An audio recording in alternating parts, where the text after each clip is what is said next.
we begin our day, Diamond, Aggie baseball, sweep LSU. But you know that by now. Is it just me? But is there something just delicious about breaking another LSU team? Aggie football broke LSU football. Aggie baseball got Brian Kelly fired. Now, I don't think Jay Johnson's going to be fired. I don't think LSU is going to be hiring a new head coach. But I don't know if it was after game 1 or game 2. I know after both games, the LSU head coach was talking about, and he said the players he took out of the portal, he called them mistakes. Okay? He called his players mistakes. And then after another game, he says, we got to coach them better. Basically, he was explaining after each game why the LSU season was over, why the LSU season was a complete failure. Texas A&M broke another LSU team, and I can say it was delicious. It was beautiful. Not a single tear was dropped on my behalf.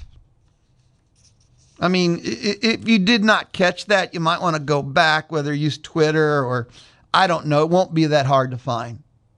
But again, after each game, the first one, his players were mistakes. And after the other one, we have to be better coaches. It was great stuff. But yes, Aggie baseball goes down to Baton Rouge, one of the toughest places to play. LSU as a team, their composite talent is one of the top teams.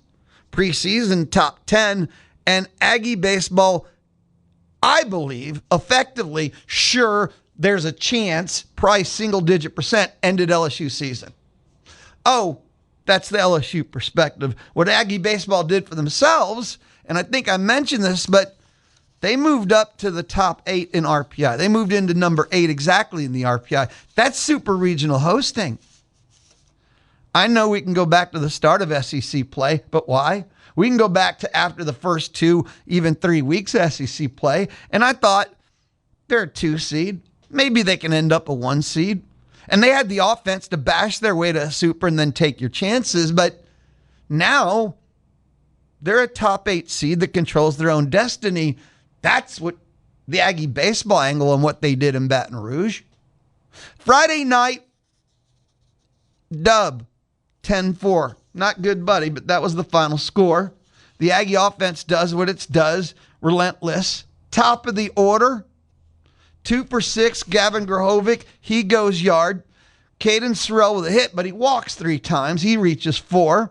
And Chris Hakopian goes 2 for 4 with an RBI himself. On a Friday night, your stars need to shine. And, well, top of the order got it done. But, hey, we talk about how deep this batting order is, and the bottom of the order has Terrence Keel with a great game going 2 for 4. Mention Wilson went yard. He's 2 for 4 RBIs. And Bear Harrison has been the sneakiest weapon of them all because his batting average wasn't glossy. He goes 0 for 2. Oh, yeah. He walked 3 times. The on-base percentage king. Shane Sadeo, was he great? I'm not sure, but 4 2/3, 2 runs. He didn't hurt you. And that's all you need with the A&M offense. I'm not the only one to talk about it. It's not like a revelation. With the A&M offense, you just need to not be bad. Any pitcher that takes the mound for the Aggies, just be okay. Just be average. Gavin Lyons picked up 2 wins for A&M over the weekend. One of them was Friday night, 2 1/3 relief, gave up 2 runs, only 1 was earned. Aggies get the dub Friday. Can I say the obvious? Win Friday, you win the series. On Saturday, 7-2. Aggies clinch the series. Aiden Sims continues to be an ace, continues to be a revelation, continues to be the best pitcher on the A&M staff. I had mentioned when he was off to the great start, the only thing I needed to see was more length in his starts. Well, he goes 7 again. Phenomenal. 3 hits. Strikes out 6, 2 runs. 7, dominant, phenomenal. He has been, nothing short of amazing this season. Top of the order, Gavin Grahovac, yard.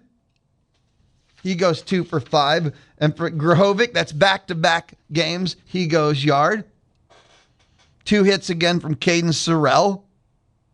Bear Harrison, 3 walks in that first game. Oh, he goes yard and walks again on the Saturday game. Aggies clinch it on Sunday, 5-2. That is your final. And Gavin Lyons, again, in relief, 2 2/3, scoreless. Again, 2 ins. Picks up Friday and Sunday. Top of the order, got it done. Caden Sorrell goes yard. Chris Hakopian, again, home run. And this was, I feel, probably the most complete weekend. Was it the greatest weekend of the year? I'll let others dispute and argue it, but it felt very complete because you didn't have any Aggie starters blow up. You got great bullpen. The offense did its thing. I felt it was the most complete weekend of the year.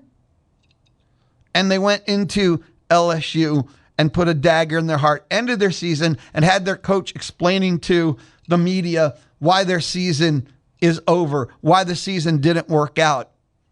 You put all those pieces together, in my world, you have victory. You've got Yahtzee. It just was a great weekend. And, okay, you got past the emotion of the Texas series. It would have been easy to have a letdown, to blink for a second on the road, like I said. You know, trying to maintain the momentum that Texas series could have drained. Nope. Aggie baseball is 31-7. They've won 6 straight games. 12-5 in the league. They're a half a game out of first place. And the RPI I mentioned, they're at 8. They're now in this position that talking about a regional now seems weird. Can they host a super? Their remaining schedule, 4 series left. Florida's 9 RPI, Auburn's 5, Ole Miss is 6, and Mississippi State's 18. It reflects how tough their remaining schedule is. But they 100%, if they just go 2-1, 2 out of 3, right? They completely will host a super. They could lose one of the series. If they win 3 out of their next 4 series, they're going to host a super regional. They have put themselves in position to achieve before the season starts, you want to win Omaha. To win Omaha, you need to host a super, the basic path. And they have put themselves into position to achieve every one of these, immediate goals. They can win the SEC, half a game back at Georgia. They can host a regional. They can host a super. Now, can I ask an honest question, if it's cool with you? How many people before the season started said, this team's going to host a super regional? Because I asked these questions. I don't remember many people going, yeah, this team's hosting a super, Lou. The doubleheader Friday at Vanderbilt unlocked something in them. Losing that Thursday night game, and I will argue in the fashion they did, I don't know if it reality checked them. They stepped up and answered on that Friday.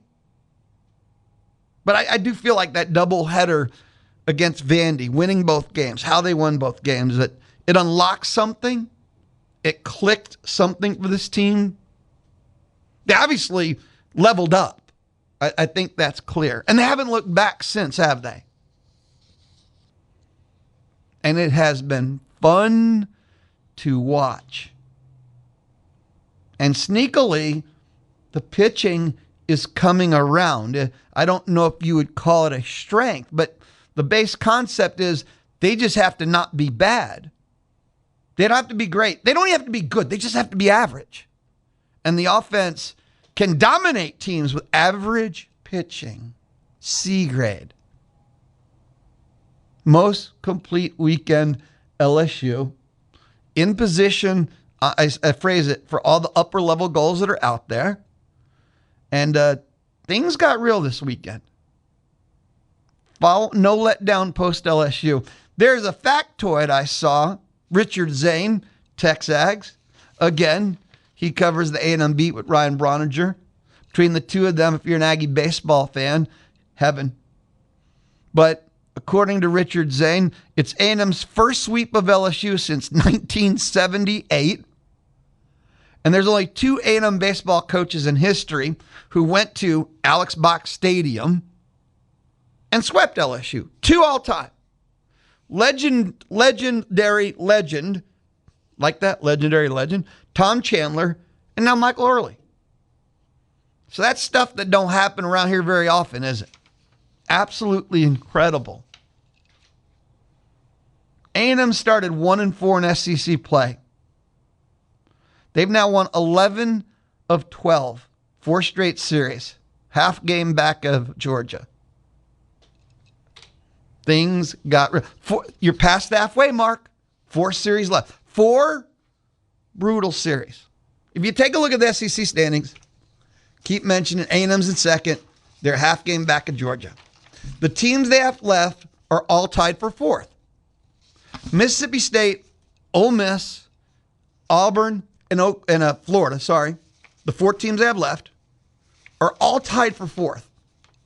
So all 4 teams that A&M have left are fighting, battling, vying. And it's not even the SEC title, but where will they be for the hosting? Their postseason jockeying. And yeah, their SEC standing. I feel like with SEC baseball, the SEC crown, title, trophy, plaque, rings, if they get them, sounds good. But in the SEC, most schools are playing for national championships. An SEC title is nice, but I don't think you throw parades for them. I know that's true in football, but even in baseball, all the other sports, yay, we won the it'll be a banner in your field, gym, stadium, but in baseball, if you're an SEC program, it's Omaha or, it wasn't the worst season. But yeah, something that was odd. Mississippi State's 10-8, Ole Miss 10-8, Auburn 10-8, Florida 10-8. All of them are 10-8 in league play. And A&M 12-5. Now, I got to take our first time out. I'm sharing the various thoughts, the potentials, and what's possible. If you have your Aggie baseball thoughts, and ever since sweeping LSU and anytime you beat LSU, it feels so good. You can text and you can share at 979-693-1150. 979-693-1150. We're just getting started. It is the Louie Bellina Show, Monday edition, presented by CC Electric on The Zone. All right, listen up, class. The money machine is open now. No. Make sure to enter each week. Everyone comes out a winner. At zone1150.com or through the Zone newsletter to win $5,000. It is the Louie Bellina Show. Just getting started, 11:35, an Aggie baseball listen in. Jorian Wilson post Friday, Aiden Sims post Saturday, and then Gavin Grahovac and Michael Earley post Sunday, 11:55, high school sports update, thanks to Kelly Bertdozer. And that's all just hour number 1. You could text 979-693-1150, really about anything, everything, not just Aggie baseball, but what's on your mind? It was a huge sports weekend. The spring game, Aggie baseball, Aggie softball, Astros got swept, Dallas Stars face planted, shockingly, not losing, but 6-1. Holy cow, did they not want to be there? 979-693-1150. The SEC baseball weekend that was, the Florida Gators roller coaster that was, they lose to Auburn 2-1, the series. Georgia beats Arkansas in Fayetteville 2-1. Georgia hit 9 home runs in their Sunday win. Yeah, 9 homers. Vandy beats Kentucky 2-1. Ole Miss beats Tennessee 2-1. Mississippi State sweeps South Carolina. OU sweeps Mizzou. And Texas takes Alabama 2-1. That was the SEC baseball weekend that was. You had D1 baseball moves A&M up to 7. When Mitch Light of The Athletic joins me at 12 o'clock on the D4 Land Services hotline, he will share more, but He now has A&M baseball at 6 in the athletic top 25. He now has A&M baseball at 6. D1 baseball has Aggie baseball at 7. And the only thing that really counts A&M baseball is 8 in the RPI. They're in the super regional posting location. And no fear of them getting bumped. The only other, where did I put my RPI list? Because there's not too many SEC teams in front of them that they might get fudged. Because in the RPI, Texas 2, Bama 3, Auburn 4, Ole Miss is 6, and A&M is 8. A&M plays Auburn and Ole Miss. So you understand how that will play out. I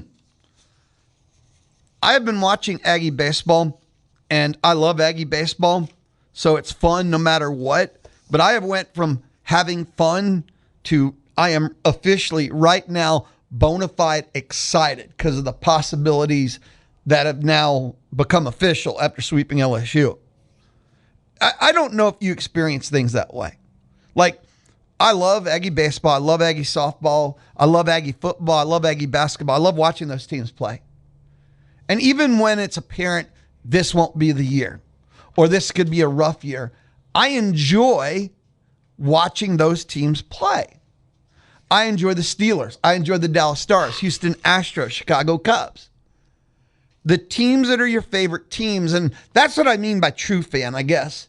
If you're a true fan of a team, even when you know it's not happening, the experience of watching them, you're still happy to be watching them. If you lose interest once it's not happening, I just don't think you're a true fan. That's kind of why I think the Longhorn t-shirt fans, that's where that, t-shirt fans, when they're winning, you have the shirt, and when they're not, it's back in the closet. I have been spectating, fascinating with Aggie baseball, love watching them play. So anytime Aggie baseball is in action, it's a good time, right? So now it's went from just it's Aggie baseball, this is fun, to, oh, wow. Omaha? Can I say Omaha? Who's on board with me by saying Omaha? Because if you're top 8, you're Omaha. That's the conversation. And they've now entered that conversation. 8 RPI. And for me, it's the first time this year. Again, super regional, I've spoke of, that they can mash and bash their way there, and then anything can happen. Well, I think they have to be considered an Omaha contender now. That's part of what I mean by things got real by sweeping LSU. I don't think that's unreal. I think that's a fair question, a fair thought that you can think about it and take a look at the other teams out there. Because I think if they rematched Oklahoma, they beat them. But Oklahoma's also no longer, they weren't a top 10 team at the time, and they're not a top 10 team now. I look at the other teams I see in the tie. Would they match up with UCLA? They rematched Texas. Oh, they swept them. We already know the answer to that one. I see Bama's at 4. And we're going to get more answers about A&M and Omaha and A&M top 10 because they've got Auburn, Ole Miss all coming up. So we won't have to speculate very often because they're going to be playing Omaha teams or Omaha DNA, Omaha qualified type teams coming up.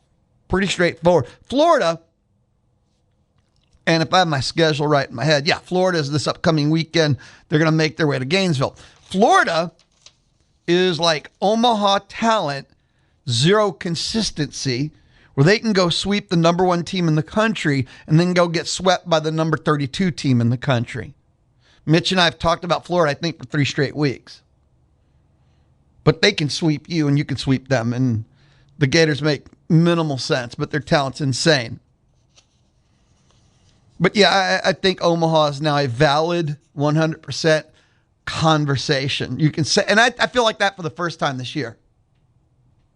979-693-1150. You can light up the Texas Mobile and Loop Express inbox. And again, in about 10 minutes, 8 minutes, somewhere in there, we've got an Aggie baseball listen in. Before we leave the diamond, and we'll be jumping back into the diamond throughout our time together, Aggie softball, Davis Diamond hosted Mississippi State. Mississippi State, number 14 in the country. They were 14 in the RPI. I don't know if 10 schools are going to host. You needed to eliminate them because they were in front of you in the RPI. A&M softball swept them. Until Sunday, this series was kind of exactly what I thought it was going to be, where I thought the Aggie pitching would excel because Mississippi State's offense is awful, and that runs are going to be hard to get. 3-1, Aggies get the dub Friday, was kind of exactly what I thought the series would be. And the Aggies score 2 of their runs on just solo shots. Maya Perez steps up. Paisley Allen goes yard.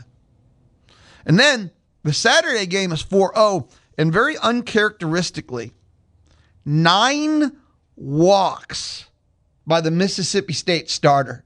The fact that she gave up 2 hits and gave up 4 runs. It was stunning. A&M put up a 3 spot. In the second, a run was walked in. It was insane. I saw one of the national ESPN college softball people post like a picture of how bad the umpire strike zone was. Trust me, I'm not making an excuse for A&M's win because the umpire strike zone I heard was garbage for both ways. So A&M hitters were just better at it. More patient. The A&M pitchers worked.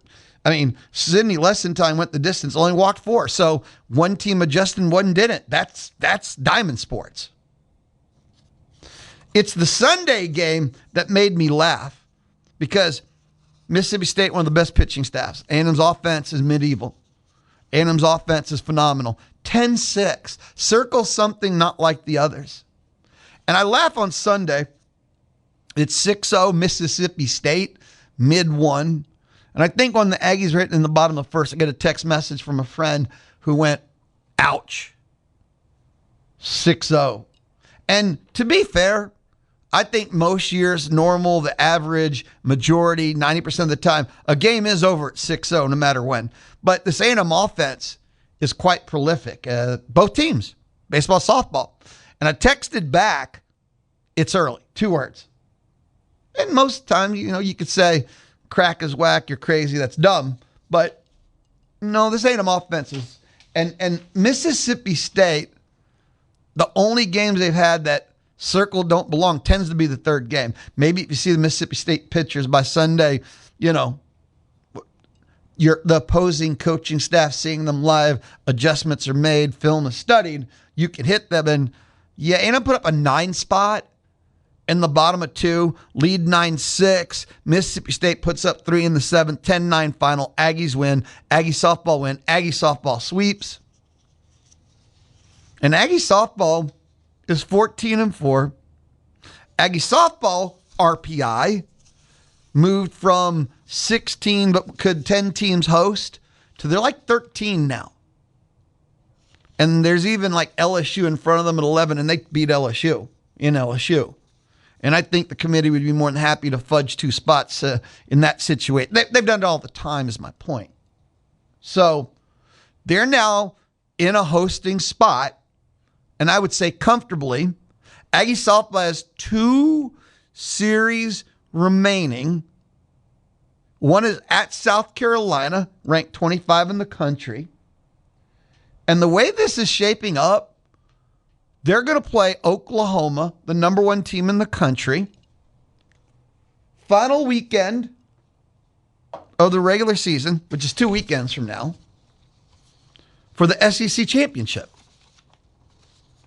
And what Aggie softball has done from their non-conference to the end of the season is nothing short of phenomenal. The growth, figuring it out, all the above is simply absolutely, stunningly, phenomenally incredible.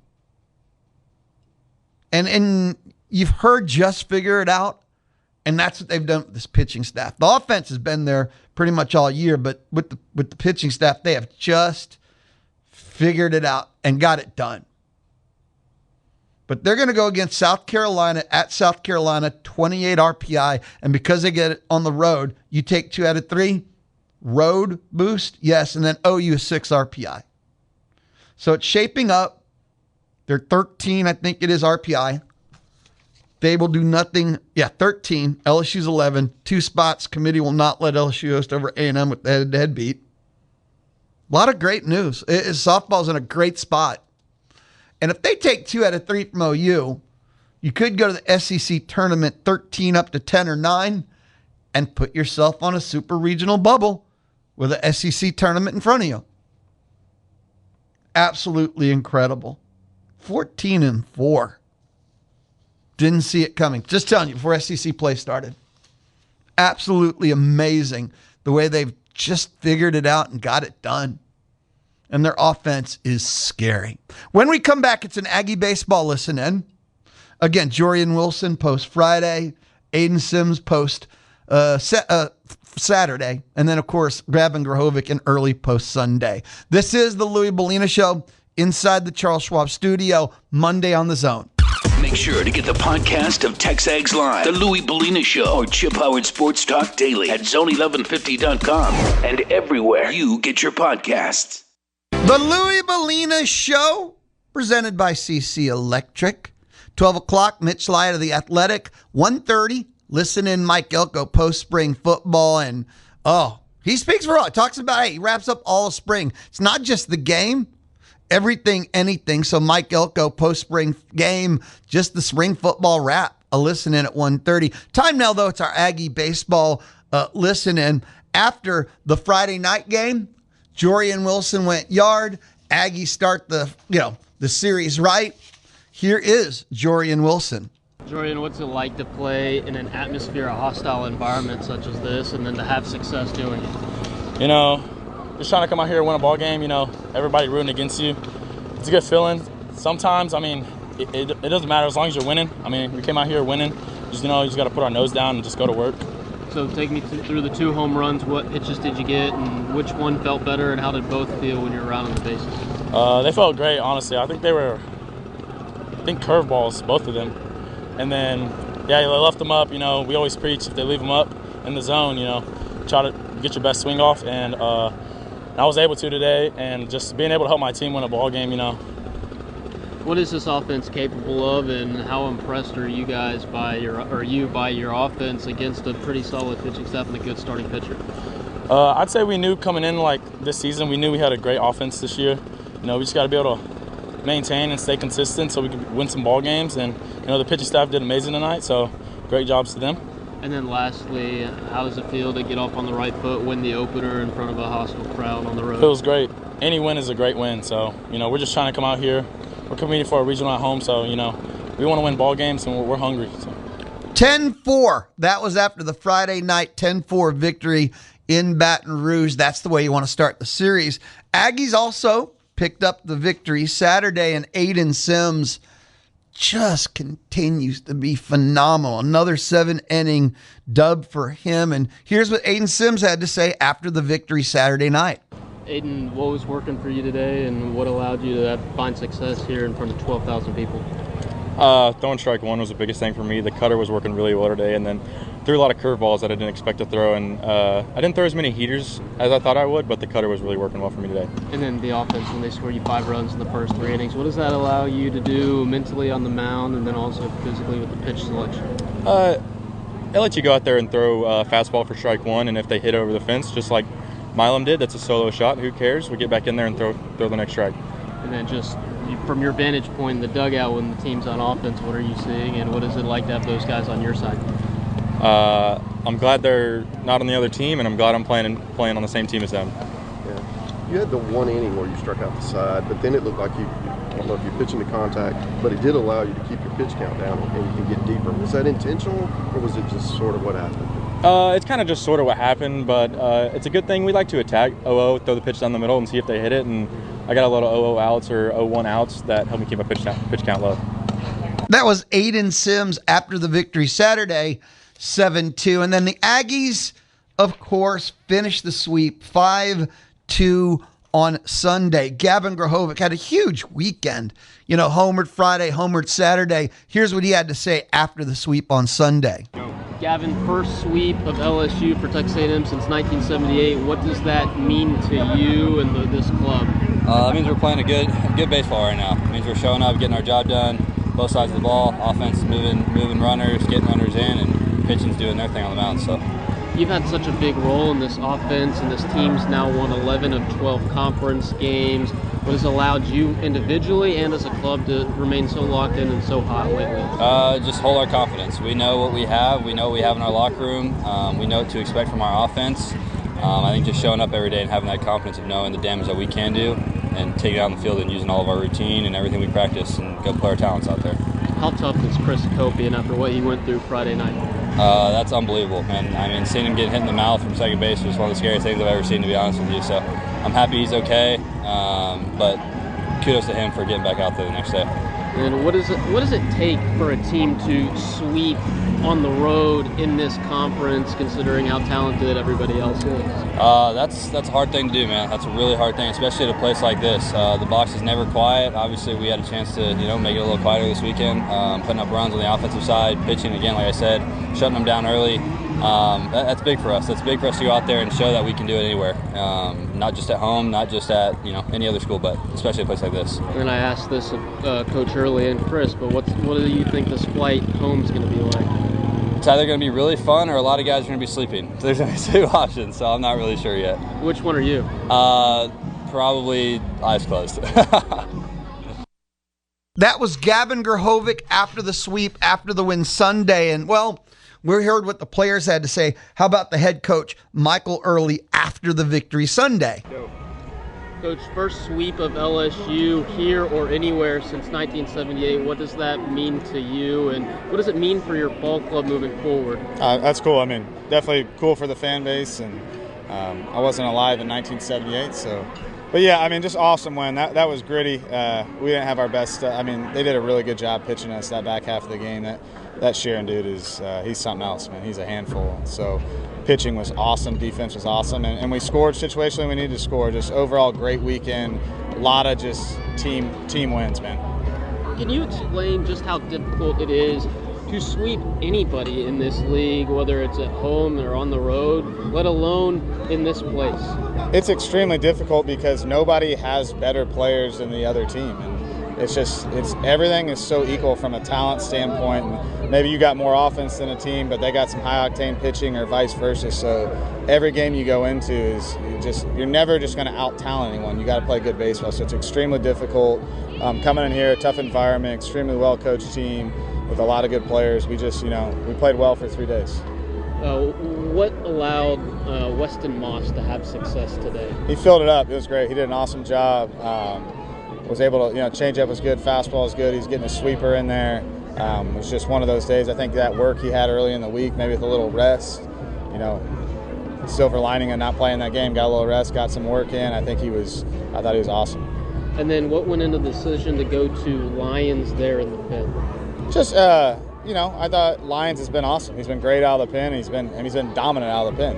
And we thought Weston was slowing down just a little bit out there. At least that's what it looked like when we go to Gavin, because we got a ton of confidence in him. And not that we don't in Moss, it's just that's what it looked like in the game. And Gavin's been getting it done. What about your offense tonight? You scored 5 runs in the first 4 innings. What allowed them to get off to a hot start today? They were just, getting good pitches to hit, staying on baseballs. Not really a great day to hit homers, and we hit them in the 2 places you can hit them, right down the line, which was huge, and then get some guys in when we could. And then, good thing we got Early. That dude they brought in was, that's the best pitcher I think we've seen all year. So they had some tough at-bats on him. Gavin hit one pretty good. Again, the wind wasn't going to help, but wind on both sides, doesn't matter. Our guys got it done. What is this flight back to College Station going to be like for you and the boys? I hope it's quick. It is quick. So, it's always great to win. We won the series, but even in Game 3, if you've already won the series and you lose, it just leaves a sour taste in your mouth. So I'm just excited to get home and see my family, and I think everyone else is too. Michael Earley, A&M baseball head coach, after the sweep, after the win Sunday. We also heard from Gavin Grahovac, Aiden Sims, and Jorian Wilson. That was our Aggie baseball listening here on the Louie Bellina Show inside the Charles Schwab studio, the Monday edition. Again, you could text 979-693-1150. How delicious is ending another LSU season, and not just ending, again, having their head coach call his players mistakes and then blame himself. Oh, I mean, A&M ended their season. There's 4 series left. They get 6 more wins. They'd be at 10. No. Could they? They'd be 12. No. A&M ended their season. Preseason top 10, yeah. And there again, for me, I'm an LSU hater. I've always been clear about the things I love and hate. I don't try and hide it, disguise it. So I have no hidden agenda. I just have agendas. They're not hidden though. So I'm an LSU hater. I'm a Baylor hater. Ask me why, I'll share, but ask. So yeah, this has been a great year in relation to LSU hate. The A&M basketball game at the end of the year that A&M really needed, that was a classic. That was a war of attrition. That was a war of want. It's been a good year. A&M is, who remembers when Aggie football was in the middle of losing like 20 straight to LSU? And then you needed 7 overtimes, and maybe that lifted the curse. I don't know. But it's been a really nice stretch against everything, anything, all things LSU. Aggie softball took care of business too. It's good. When we return, I got some Aggie basketball notes, a couple of real quick ones I want to share with you, and the high school sports update. That's 11:56, and it's brought to you by Kelly Burt Dozer. The Louie Bellina Show. You know how we do. Don't miss the monthly beer recommendations with Alan Ward of Brigadoon Brewery. Come on, let's go. Join Louie weekdays 11 to 2 on The Zone. I mentioned there was a couple of Aggie basketball notes I wanted to share with you. About an hour ago or so, it became officially official. Cade Phillips, the former Tennessee Volunteer basketball player, committed. Well, it's officially official. A&M basketball announced it. 6'9" power forward, former 4-star prospect. And he is a relentless rebounder, shot blocker, something they need. 6'9" power forward. And again, big get for buckyball. So of the transfers, 2 are officially official. PJ Haggerty last week became officially official, and Cade Phillips, now the Tennessee kid, is officially official. Signed, sealed, delivered, and done. And there's way more portal work to come. I say way more. I don't want to get exaggerated there. There's more portal work to come. Also of note, I caught this, Luke Evangelos and Edward Zhang. The Portsmouth Invitational, which is, if I remember right, NBA kind of scouting showcase for the NBA draft. It's a scouting showcase. Rashawn Agee was there. And he played 3 games, and go figure, he averaged like a double-double, 15 points, 9.7 rebounds. And, on the Louie Bellina Show, we round up, we round down, and 9.7 is 10. So Rashawn Agee, he had a game where he went 15 and 15, and the other one was 27 and 12. So he absolutely crushed it there. And I will ask Logan Lee tomorrow, who will join us 11:20 inside the Charles Schwab studio, what kind of NBA prospect is Rashawn Agee? But he impressed. I think they got Portsmouth, and then there's the Chicago camp. And those that excel at Portsmouth, there's a second invitational after that. That's a mini one from there. So anyway, Rashawn Agee crushed it. He weighed, his official measurement too was like 6'7" and change. The whole debate about how tall is he really? Well, 6'7" and change. Some of the text messages that have come in already. Juan said, cleared out the box. Yes, they did. Aggie baseball cleared out the box. Had their coach calling his players mistakes. Mike from Deer Park texted in and said, how about that women's golf victory over TU? Any day you beat the out of TU is absolutely a good day. 979-693-1150.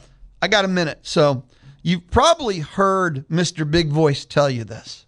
If you get the Zone All Access newsletter at 8 a.m., you already know this. If you follow the Zone on Facebook, and we're just facebook.com/zone1150, but The Money Machine Dream Vacation is open. You know of the Money Machine probably by now, but it's your chance to win $5,000. And it is what it sounds like. A chance for you to take the dream vacation. Whether you've always wanted to go overseas, you want to take your family to Disneyland for a week and not think about the money you have to spend. And the way you can enter, and you can enter once per day until May 20th. Once per day. That's how many chances you can have to win. That's how many times you can throw your name into the hat.